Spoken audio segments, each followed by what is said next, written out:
বহুত দিনৰ মূৰত আজি খৰা গাড়ী দেখা পালো ৰ গাইছ তো হে গাইছ আজি পুৱাই যাই আছো মামা ঘৰত ঘৰৰ পৰা ওলাই দেখা পালো ইফালে পুৰা খৰা গাড়ী বহুত দিনৰ মূৰত দেখা পালো দেখাই নোপোৱা হৈছে আজিকালি আৰু মানে কি আজি মামাহঁতৰ বোলে মাৰণ মাৰিব সিটোৰ কাৰণে পুৱাই যাব ওলালো এতিয়া আহি পালো মামাহঁতৰ ঘৰ কিন্তু এতিয়ালৈকে গাড়ীয়ে আহিব নাই আৰু কি ক'ম আৰু এইফালে থৈ দি আছে আৰু ধানখিনি এইফালে আৰু গাড়ীও আহি মাৰণ মাৰা হৈয়ে গেল কিন্তু মইহে ভিডিঅ' বনাবই পাহৰি গৈছিলো চাল্লা এইখিনি ওলাল ধানখিনি গোটেইখিনি আৰু এইফালে আছে এতিয়া হৈ গেল মাৰণ মাৰা এতিয়া আৰু খেৰখিনি সাইড কৰিব লাগিব ৰাস্তাটো গোটেই ব্লক হৈ আছে না ইফালে ইটোৰ কাৰণে সাইড কৰিব লাগিব কৰ্ণ মামা আৰু মই দুইজনে মিলি কিনে এনেকৈ গোটেইখিনি সাইড কৰি দিলো ইয়াতে গোটেইখিনি সাইড কৰি থৈ দিলো আৰু এতিয়া পুজিয়াব লাগিব খেৰখিনি এতিয়া আৰু ভৰি হাত ধুই কিনে ভাতকেইটা খাই লওঁ এতিয়া আৰু ভাত চাত খাই কিনে অলপ ৰেষ্ট লৈ আছো নহ'লে আৰু এতিয়া খেৰখিনি পুজিয়াবই লাগিব না ইফালে আৰু মামাক ওপৰত উঠাই দি কিনে জাকৰি গদ কৰিব দি আছো আৰু মই ইফালে খেৰখিনি থুবৰা উঠাই দি আছো আৰু মানে এতিয়া হৈ গেল খেৰ পুজা মানে কি খেৰটো পুজাওতে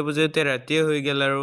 এতিয়া আৰু গা-পা ধুই লওঁ তো গাইছ এতিয়া গা-পা ধুই ললো ইফালে আৰু কাপোৰ চাপোৰ গোটেইখিনি পিন্ধি ললো এতিয়া আৰু ঘৰত যাম লাহেকে চাহ তাহ খাই কিনে তো গাইছ আজিৰ ভিডিঅ'টো আৰু ইমান দীঘলীয়া নকৰো কেনেকুৱা পালে কমেণ্ট এটা কৰি জনাব তো গাইছ আজিৰ কাৰণে বাই বাই